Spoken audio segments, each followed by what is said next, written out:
So hello, I'm gonna show you how I built a Drumcarder for my wife. And now that actually works, so I'm gonna take it apart and show how it was built. So the first thing to do is to make the drums. I made the drums from solid wood. I think the mass helps a little bit to keep the roll going. For the smaller drum I use this hole saw. I think this is 73 millimeters, so looks like 2.5 inches. So I used this 2-inch solid wood plank and then just drill round things like this and then glue them onto the axle. So then you end up with roughly 20 centimeters, so it's about a little bit less than 8 inches wide stack of round wood blocks on an axle. The axle is 10 millimeter threaded rod, so it's 0.386 inches. And then just drill a hole in the center, the same size. So when making the big drum, if you have a bandsaw, I think you could get them really round directly, but since I don't, I just have this chop saw. I glued the drum together and put it in place, and then I put some piece of plywood on top with screws, and then used a router to use this whole frame as a lathe. So just spin it with the quarter drill from the axle and run the router at the same time, and it will smooth up really nice. So when you're putting the axle inside the drum, make sure to put these 2 nuts on the drive side, because the rod will want to spin through the drum, and if you put these 2 nuts here really tight, it will lock the axle in place. And then these washers on the end will actually prevent the spinning also if you put it really tight from this end. Then I used this finishing nailer to nail the fabric to the drum. I put a little bit glue in between, but I'm not sure if that really has an effect. So nails like this. It doesn't really need to be that hard. I think the part that really matters is this seam here, that it doesn't tear apart. For the frame I used this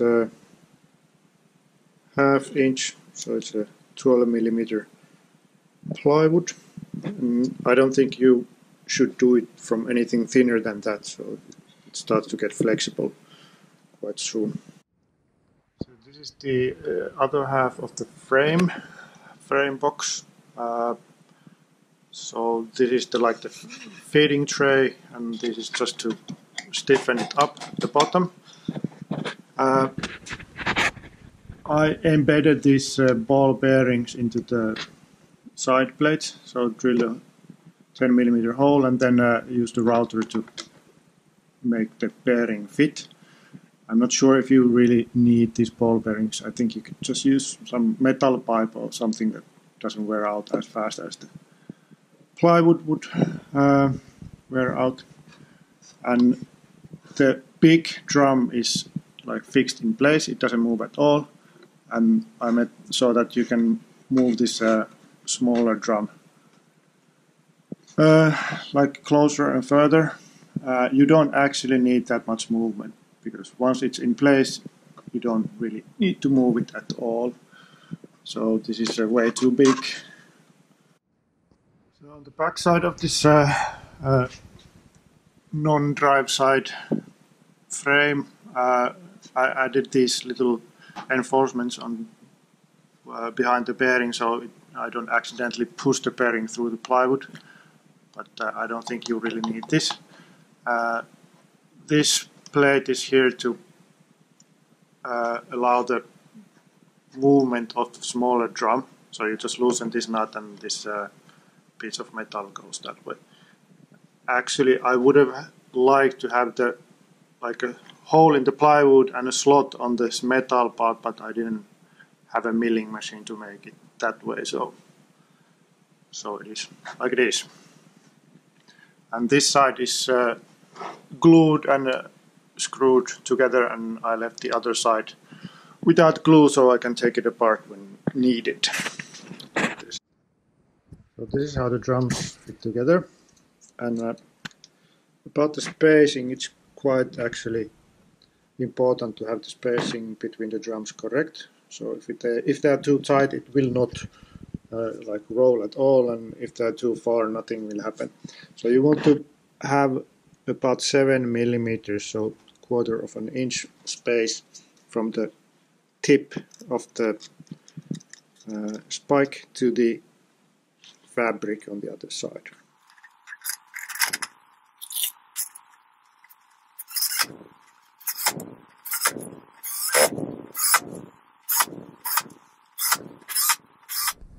So I made the frame 45 centimeters, so it's 18 inches wide and 21 centimeters high, so a little bit of more than 8 inches, and the axles are 14 centimeters on the bottom, and looks like they are 15 centimeters apart.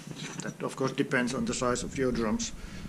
The drive mechanism is a little bit interesting because they both spin the same way, but the smaller one goes a lot slower. So when this bigger drum is actually pulling this small drum up, so all the tension ends up on this side of the sprocket. So I had a little bit of a problem figuring out that this bigger one is not actually pulling it, it is slowing it down from this side. So the most of the tension will end up on this back side, and you need quite a lot of this tensioning power on this side.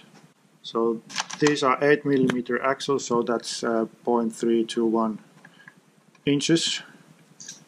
And you don't want to go any thinner than that because they will start actually bending.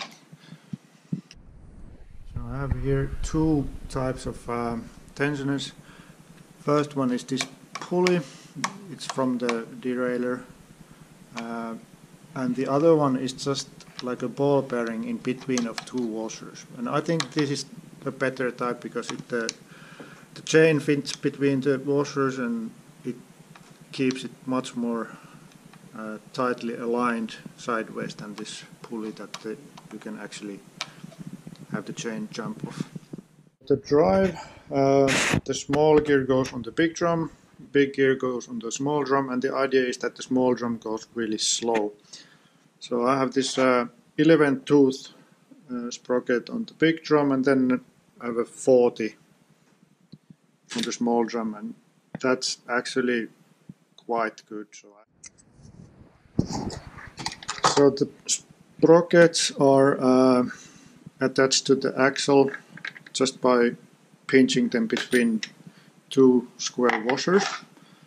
And since the center hole of this sprocket is too large for the axle, I sanded these square washers so that they fit inside the freewheel holder.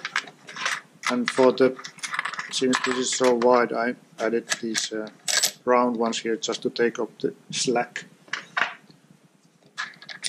So once you tighten this nut, it actually doesn't slip at all, so it just squeezes it quite tightly. So having the chain line flat or straight is quite important. So if you have a difference in this distance, chain will jump off and you will have a bad day. So you need to adjust the chain line by tightening or loosening these nuts, and that moves the sprockets up and down.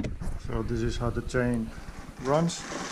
Initially I had just this one pulley here, but then there would be a problem of the chain skipping, because even if it was tight, there was still not enough contact on this sprocket. So I did this second tensioner up here, which is just a bearing, and then the skipping was fixed completely. So I think you need about that much of chain contact.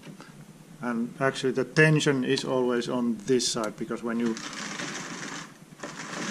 turn the big drum, it will push the small drum up, and then the chain will be pulling quite strongly on this side. So this pulley was actually bending that way and also causing the skipping.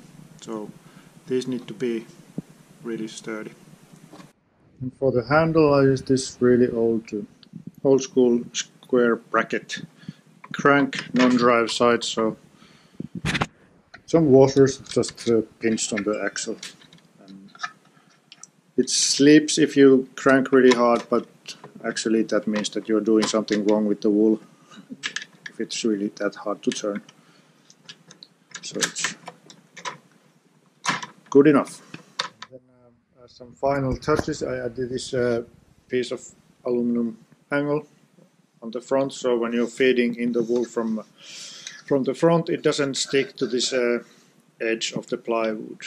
And this one is here just so when you're holding your hand here while spinning, it doesn't scratch your wrist.